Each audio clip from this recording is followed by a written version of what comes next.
I woke up that morning hoping, just once, I wouldn't be invisible. My 19th birthday. No party, no presents, no one knocking on my door with a smile. But I still brushed my hair, put on the jeans I'd kept clean all week, and whispered, "Happy birthday" to myself in the mirror like a secret only I cared about. In our house, birthdays were reserved for the golden ones. My sister Lindsay got her nails done and had friends over. My brother Drew got a new watch, dinner at his favorite steakhouse. Me?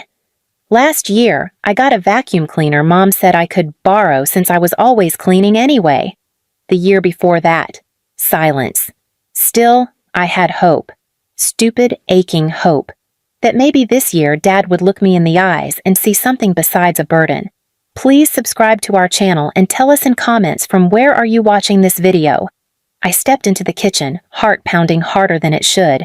They were all there, Mom frying eggs, Lindsay scrolling her phone, Dad reading the sports section with his feet on the table. "Morning," I said. No one looked up. I opened the fridge, pretending to search for something just to fill the awkward quiet. That's when I saw it. A cake box. My breath caught. "Is that?" I asked, motioning toward it. Lindsay looked up and snorted. "Oh, that's for Josh. It's his birthday at school. We're dropping it off for his class." Josh. My cousin. Mom's sister's kid. 8 years old. Not even our household. I nodded, swallowed the lump rising like a betrayal in my throat, and shut the fridge softly. "Oh, come on," Lindsay groaned. "Are you seriously gonna pout because you didn't get a cake?" Dad finally glanced up. His face was already annoyed. "You're 19, Taylor. Grow up. You don't need cake." "No," I said, trying to keep my voice steady, "but maybe a happy birthday would have been nice." Mom turned around, spatula still in hand. "Do you want eggs or not?"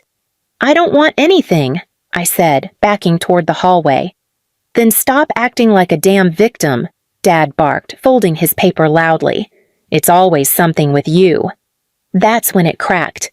"It's never anything with me," I said. "That's the point." "What's that supposed to mean?" he snapped. "It means I do everything right. I don't drink, I don't party, I've been saving for college, working double shifts. And living here rent-free while doing it," he cut in. "So don't start acting like some hero." I stared at him. This man who never asked how my shifts were going, never noticed when I skipped dinner so there'd be leftovers for Lindsay, who called me moody when I cried and lazy when I studied at night instead of scrubbing the floors. "Why do you hate me so much?" I asked quietly. His chair screeched back. He stood up, towering over me with that look he always gave when he wanted to make sure I felt small.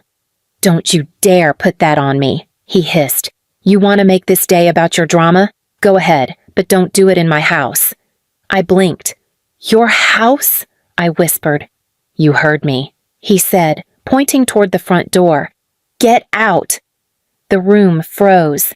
"Dad!" Lindsay started, half laughing like it was a joke. "No. She wants attention? She can have it. Get your crap and get out, Taylor. Don't come crawling back when the world eats you alive." Mom turned away. She always did when it got ugly. I didn't cry. I didn't scream. I just stood there and realized I'd been hoping for something from people who had already decided I wasn't part of their version of love. So I nodded. "All right," I said. "What?" "You said get out," I said, walking to my room. "So, I'm gone." He laughed like I was bluffing. "Yeah, okay. Let's see how long that lasts." I packed fast. A duffel bag, 2 changes of clothes, my apron from the diner, a notebook full of community college plans they never asked about. I left behind every childhood photo, every school trophy shoved in the closet, every trace of the girl who once wanted their approval. On my way out, I passed the cake box again, still sitting pretty on the counter. "Tell Josh I said happy birthday," I muttered. No one responded. I walked through the front door without looking back. They didn't stop me. Not that night, not the next day, not ever. But what they didn't know, what they couldn't possibly imagine, was that the girl they told to get out on her 19th birthday wouldn't just survive. She would make sure the family that tossed her aside would live to regret the day they did. It started with silence. The kind that hurts more than words ever could. The first night, I slept at the 24-hour diner I worked at. The manager, Gloria, found me slumped in the break room, hugging my duffel bag like it was an anchor in a storm. She didn't ask questions, just handed me a hot coffee and said, "Sit, you're off the clock, kid."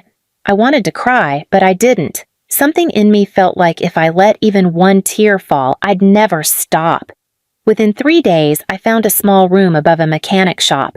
The owner, Fred, had a sign that read, "Room for rent. No noise, no drama." I gave him my last $160. He took it without asking for more. That place had a mattress on the floor, one flickering light bulb, and mold climbing the corners like ivy. But to me, it was sacred. I was free. Free to think. Free to stop flinching. Free to wake up without hearing, "Don't touch that," or "That's not for you," or "Your sister needs it more." The first few weeks were survival. I picked up extra shifts, morning prep at the diner, evening cleaning at the rec center, weekends babysitting for a single mom I met through Gloria. I bought a burner phone, ate cold soup, showered at the gym across the street. I was invisible, but I had peace. Then, one day, I checked the college website again. That old dream I'd buried under their scorn. It whispered back. There was an open scholarship for community care workers, the same thing I'd wanted to do since I was 16. They laughed when I told them that. "Social work?" Dad scoffed. "You want to wipe strangers' tears for a living? Try wiping the table first." But I applied, wrote the essay in my room while rain tapped at the tin roof like a heartbeat. I didn't tell anyone, not Gloria, not Fred, not even myself out loud. A month later, I got the email. Accepted. With full tuition. I stared at the screen, hand shaking. Then I laughed. The kind of laugh that bubbles out when you've been drowning quietly for years and suddenly remember what air feels like. And from that moment, I stopped surviving. I started planning. Not for vengeance, not at first. Just a future. But the more I grew, the more I saw them for what they really were. At orientation, they asked us to bring a family photo for our identity collage. I didn't have one. I almost printed an old picture of my parents from Facebook. But when I looked closer, I saw it. Me, in the background, half out of frame, cropped by the edge of Lindsay's perfect curls. I printed it anyway, wrote underneath it, "Erased but not gone." The professor paused at my table that day. He didn't ask, just nodded like he knew there was more to me than anyone had seen yet. By the time I finished my first semester, I had moved into a shared apartment near campus. I was tutoring, waitressing, and volunteering at the shelter downtown. People started noticing me, not because I was loud, but because I listened. I remembered names. I showed up. I cared. Everything they told me was weakness, turned out to be my strength. Meanwhile, I heard whispers through cousins and distant Facebook posts. Dad had lost his contract job. Lindsay flunked out of her college. Too many parties, not enough attendance. Mom picked up a part-time job at a pharmacy and hated every second of it. They sold the car. Then the second one. Moved to a smaller place. Still, no calls, no messages, just silence. Until one day, 2 years after I walked out, my phone rang. Blocked number. I never answered blocked numbers, but something made me pick up. "Hello?" A pause, then a voice I hadn't heard in 2 years. "Taylor?" I froze. It was Lindsay. "Hey," she said, stretching the word like we were old friends. "So, I know it's been a while." I didn't speak. "Anyway," she continued, "Mom and Dad were wondering if you'd be coming home for the holidays." I let out a slow breath. "Home?" "Yeah, well, I mean, things have been a little rough lately, and they thought, maybe we could put the past behind us." She said it like I had spilled milk, not been thrown out on my birthday like trash. "You want something?" I said quietly. "No," she lied too fast. "It's just, look, Dad needs some help with paperwork. You're good with that stuff. You know how he gets confused sometimes." "Confused?" I laughed. "He was crystal clear when he kicked me out." She went silent, then more carefully. "They said they regret it. They really do." I could hear her voice shaking, but I also heard the TV in the background, The same channel Dad always watched, same volume, same life, still trying to rope me in, still thinking I'd forgotten, still assuming I'd crawl back. But they didn't know the girl they kicked out had built something they couldn't touch. And what I was about to do, I wasn't just going to say no. I was going to show them what it felt like, to lose everything they thought they could control. I didn't rush to answer Lindsay.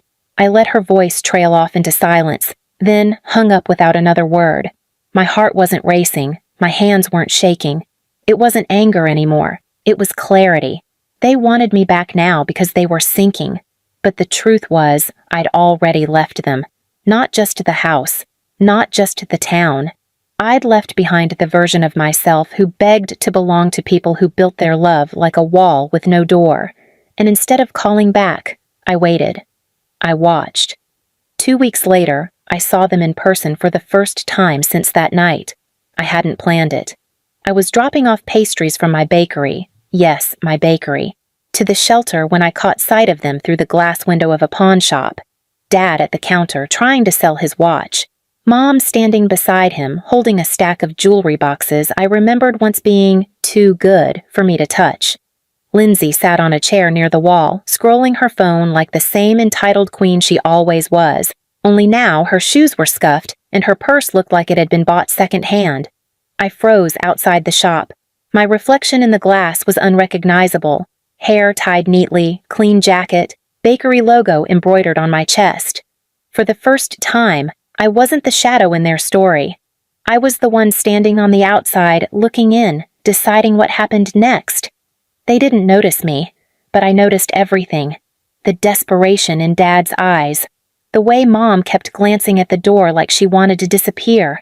The way Lindsay tried to look above it all but couldn't hide the crack in her armor. And that's when I knew. I wouldn't scream at them. I wouldn't throw my success in their faces. No, that would be too easy, too temporary. My revenge had to be quieter, deeper, permanent. I waited until Christmas. That year, the local paper asked to feature me in their Rising Voices series. A bakery owner at 21, a full-ride scholarship student, someone who went from nothing to building something that fed people who had even less. They came to take pictures. Me kneading dough, handing out bread at the shelter, smiling behind the counter with my staff. The article ran with the headline, "From Forgotten to Flourishing, the young woman who built a bakery out of brokenness." And guess whose faces I imagined when the paper hit every doorstep in town? Theirs. Because in the article, I didn't hold back. I didn't name them. I didn't need to. But I spoke the truth.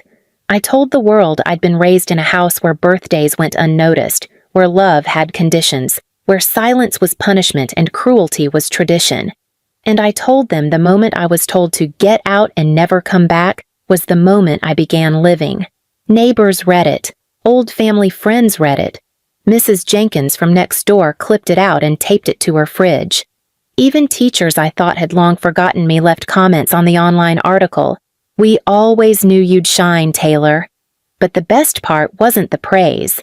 It was the silence that followed. From my parents, from Lindsay. They couldn't argue with my story without outing themselves. They couldn't claim me without admitting what they'd done.